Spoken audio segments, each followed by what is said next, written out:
Building back better, a greener, more resilient Europe.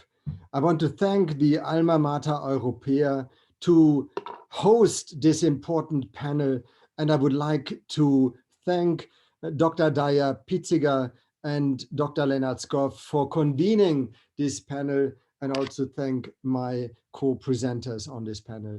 This is for me a particular important topic, and it is a special pleasure because for many years now, Dr. Daya Pitziger and I and my colleague and co-founder of TRANS4M, Prof. Ronnie Lessem, who is also the co-originator of the integral worlds approach, are working together on the Slovenian ground also to develop a greener, more resilient approach to economy and society. And I'm going to touch upon this in my short presentation. I have been invited to speak in particular about the role that the integral worlds approach, the theory and practice that we have been developing over the past 15 years can play in making Europe more integral, more resilient, more green. And I would like to take you on a small journey to share some of the insights and propositions that I have with regards to this invitation.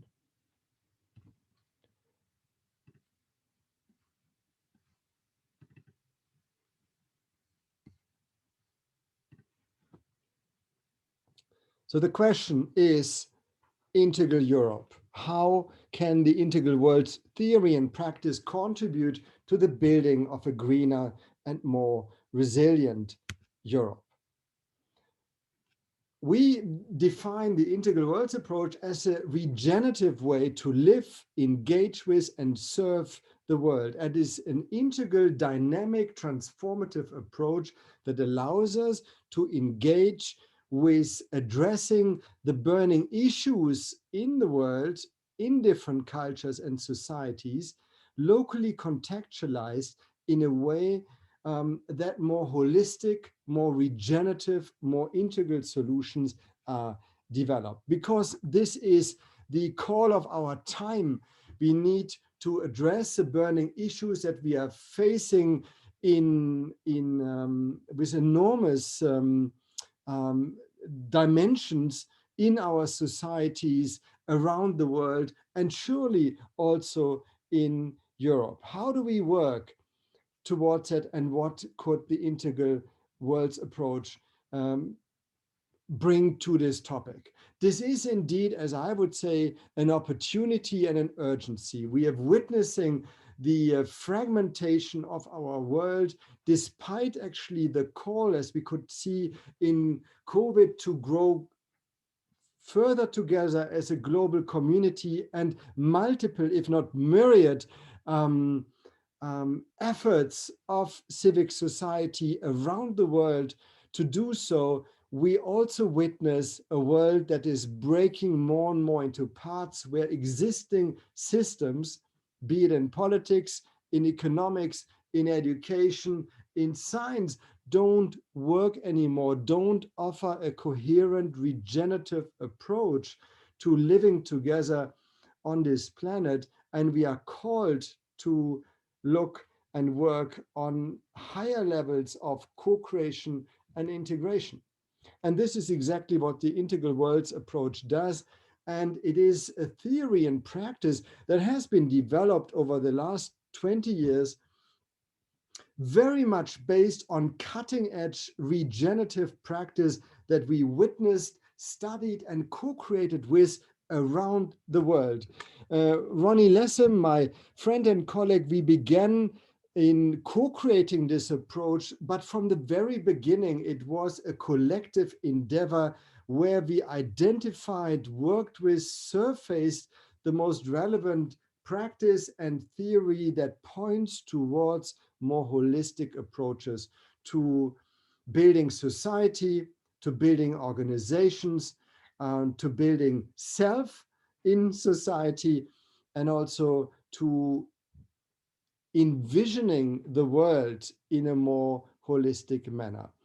And in distillation, we identified these 4 plus center dimension that every living system, in order to be regenerative, needs to include, which is, if I go and take you here around the globe and around the model, nature, community, and ecology, the southern dimension, culture, creativity, and arts, the eastern dimension, science, systems, technology, the northern dimension, and economics, enterprise, and politics, which is the western dimension.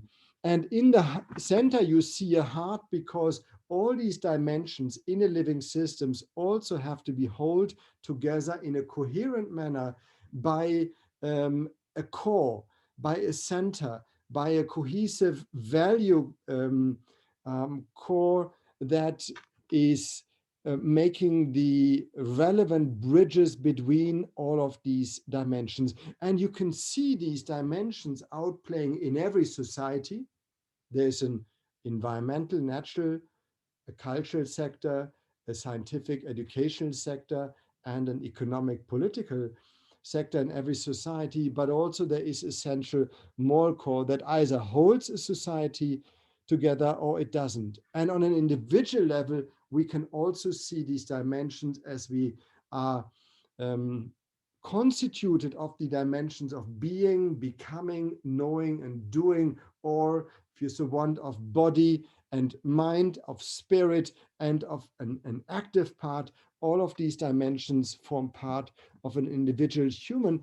So for that reason, the integral worlds approach connects the dimensions of self, of organization, community, society, and ultimately it also brings the south, east, north, west, and center of our world together. More about that later. With the integral worlds perspective, we are also healing the split.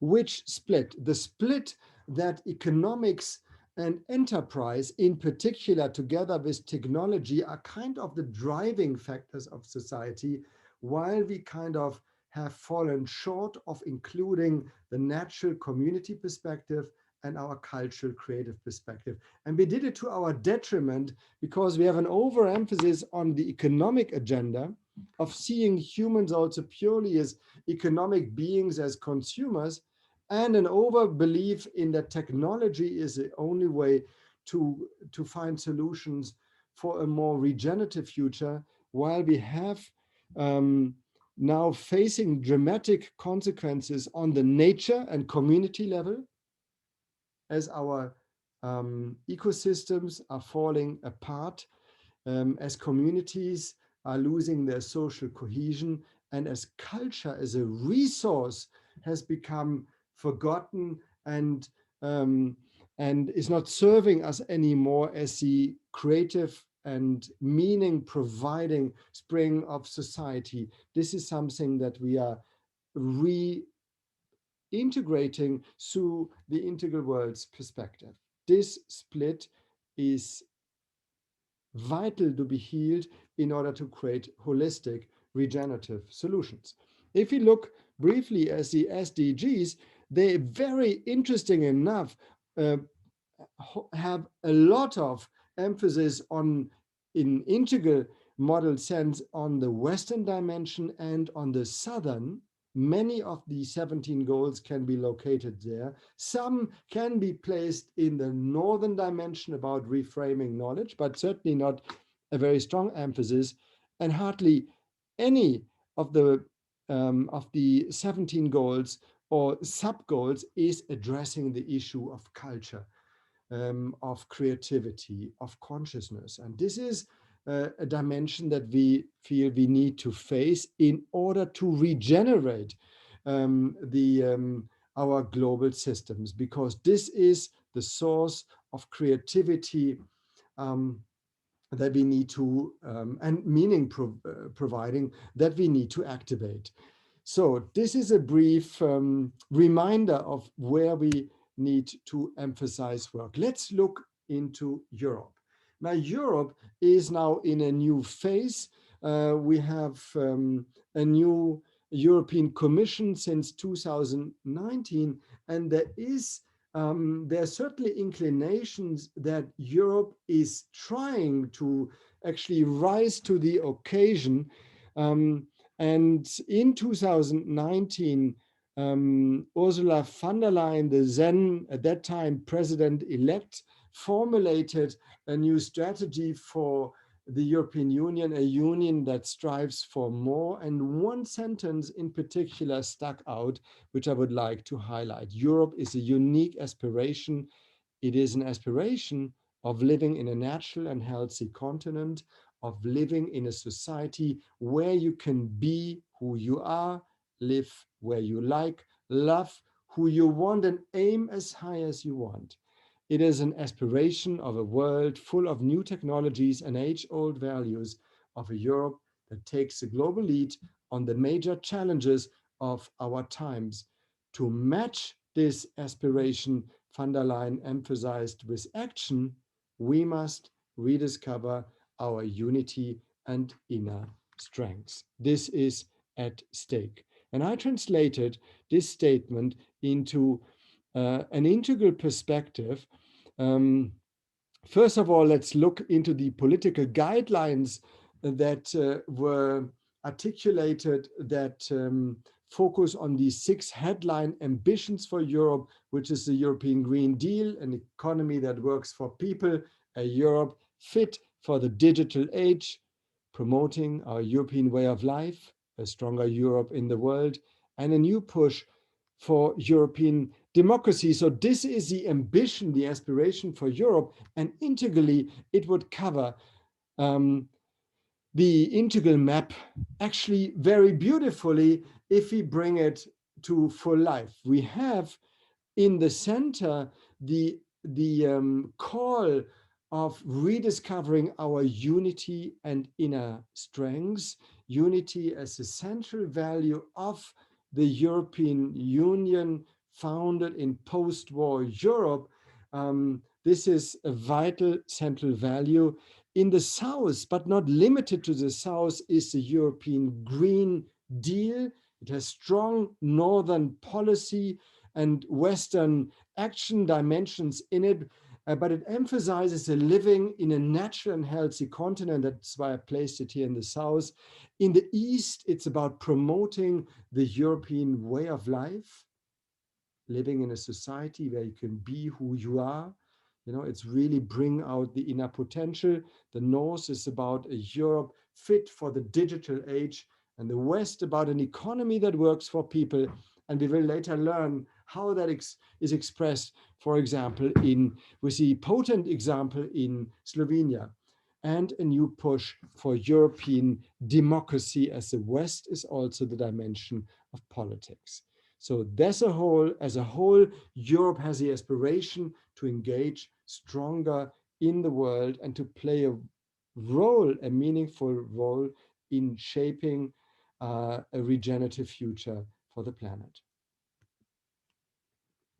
Now, integral worlds is on the one hand brings the different integral dimension of a living systems together, but very important, it also activates it. There is a dynamic process, a rhythm, a spiral in its center that activates all of the dimensions. So in the South, nature, community, we are grounded. It's about grounding in reality, caring for environment, people, and context. And once this grounding has taken place, we can surface and emerge and expand potential. But first, we need to be grounded. Then we are moving to the east, emerging potential. We activate creativity and our cultural potentials, because many of the insights for the solutions of our problems that we are facing are embedded in our own inner creative and cultural potential. And that is what we are tapping in the East through emergence, through the expansion of potential. Then when that has happened, we move north. That is the third process steps into navigating innovation, designing, articulating, systematizing knowledge in a way that it leads to knowledge creation and social innovation. And then this innovation has to be effected. It has to lead to an impact so we can co-create sustainable livelihoods. This is the GENE process of the integral worlds. In the center is the I, the inspiration, but also the individual and the collective coming together. And thereby we have the gene, I and us, the genius of the whole living system released. That is how we work and bring the integral approach to life based on the experience we have gathered around the world.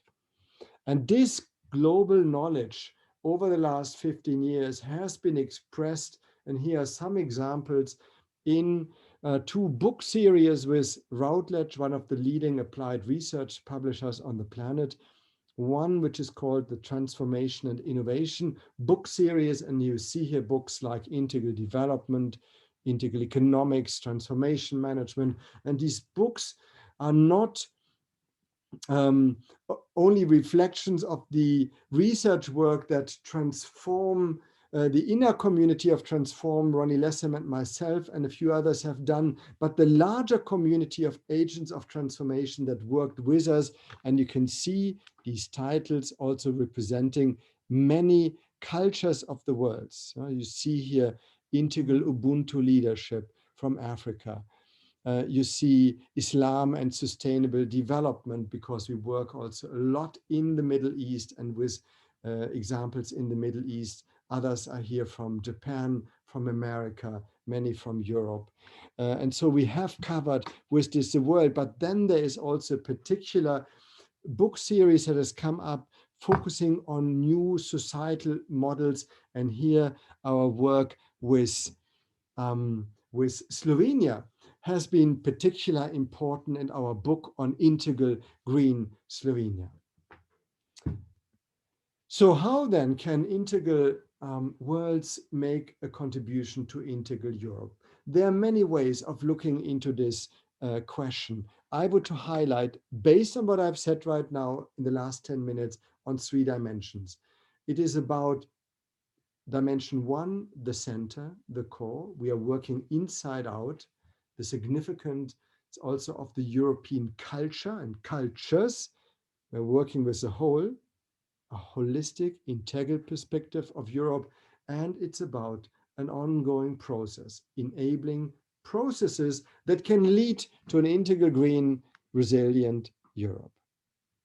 Okay, let's begin with the center core. This is a messy slide, but it is a reflection how the integral model worked with key and pioneering role models around the world. Some of them that you see here, for example, Ibrahim Aboulesh from Egypt, and the powerful showcase of Sekem in Egypt, Mohammed Yunus, his work on social business, Dr. Ariaratne, the founder of Savodaya in Sri Lanka. In the north, we see Mondragon, the world's largest workers' cooperative, founded by Arismendi Ariati, a Jesuit priest. And in the west, we have Interface as an example, a model of a regenerative enterprise. Now, we're not going into the models here and the different examples in detail on this slide. But what I want to highlight, that all of the pioneering examples, and you see here, for example, also Canon from Japan, at their center, at their root, had a spiritual core, had a profound belief system that ultimately served as the inspirational engine for the innovation to take place. So this is absolutely vital also as we think about Europe, about an integral Europe that can work from its core. We need to look into the inspirational engine. Ursula von der Leyen evoked the core of unity. And this is something to be creatively activated to make unity not just a value, but a process that can actually nourish and and a process of Europe to develop into a holistic, regenerative role model for the world. And we will later see how that took place in one European country, which is Slovenia, with which we worked immensely over the past years. And here it is. The Integral Green Slovenia Citizens Initiative, which was spearheaded by Dr. Daja Pitziger, found after an intense process of self-observation that in its very core is the commitment of Slovenia to sustainability, its strong connection to nature, which is tangible when you go to this country. Its green nature, its sense for social responsibility. And it was around this core, this uniting core, that then we could unite communities. You see that here in the south, and municipalities. We could bring regional development initiatives, which you see here more in the east. In the north, you see social enterprises and cooperatives. In the west, living life-based enterprises. We could bring them together into a process for an integral green Slovenia. And in the very center, institutionally, we find educational institutions that translated this work also in living curricula, like, for example, Slovenska Bistrika Kindergarten, group of kindergarten, or BC Naklo, a tertiary education provider, particular innovative one based in Naklo in Slovenia. So this is how we work together in this one particular society, which ultimately led to an entire approach of an integral green society and economy, which the ambition and inclination to serve Europe as a role model, not to create a separate model, but one that can also serve Europe as a role model. Then working with the whole. Here's the example of Sekem in Egypt.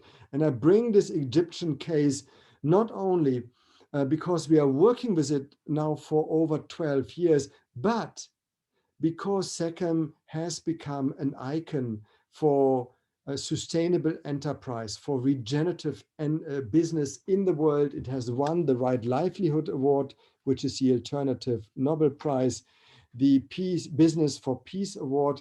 This is a true icon. And here you see how Sekem connects ecological life, cultural and scientific life, societal and political life, and economic life. Bring all of these dimensions into creative, mutually reinforcing interaction. This is a case which I invite you to study. Today is not the time to go in depth into it, but this slide gives you a first sense, an initial intimation for what this miracle in the desert, how Sekem is often dubbed, has achieved. This is an example of a bank in England, the bank called Virgin Money, which belongs to the Virgin Group, and an organization with which we worked intensely, and they developed an integral approach to banking in a time, a couple of years ago, when the trust in the banking sector was at an all-time low, and they felt for them it's not only to create an innovative bank, but rather one this is integrally helping to renew banking as a whole. You can see it here. They're on a quest to make banking better. It is a British bank, and they used the term of the quest, and they translated the integral model into a shield, into like a knight's shield. And you can see here the 4 dimensions mirroring the integral model, which are flourishing, inspiring, sustaining, and building, with a quest to make everybody everyone better off, EBO, everyone better off, rather than what we find in conventional financial models, which is about making only shareholders better off. So here was a collective understanding. This is one example. Here comes another one from Mad Labs in Jordan, the Middle East leading provider of laboratories, healthcare laboratories, and they worked with an entire care model, an integral expression of an integral enterprise with the intention to participate in the co-creation of a healthy society. So we can notice, like with Sekem, like with Virgin Money, it's always on the one hand looking for a holistic approach to the enterprise or the organization, on the other hand also participating in co-creating a holistic society.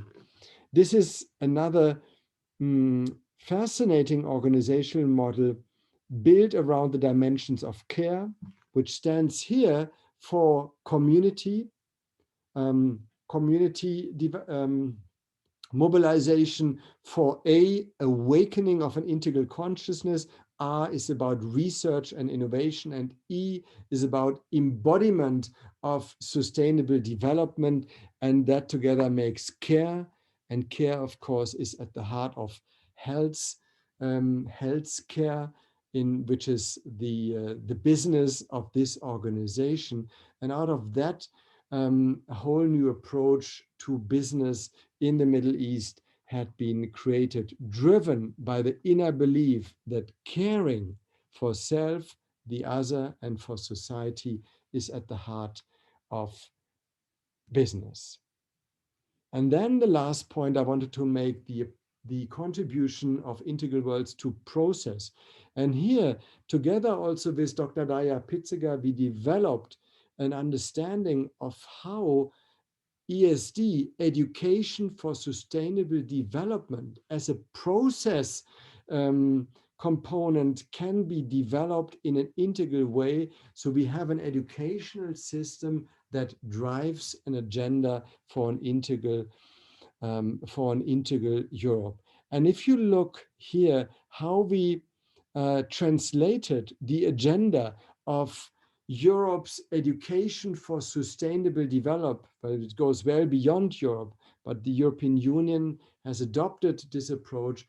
You see that all of these aspirations can be powerfully translated into an integral model, and the translation is necessary to see in each step the whole and to dynamically connect these different aspirations into a holistic process, which we feel is vital. We need to move beyond expressions of goals, like we find, for example, in the Sustainable Development Goals, to holistic processes that can drive an agenda for regeneration, for becoming green, as the title of and the invitation of this panel suggests.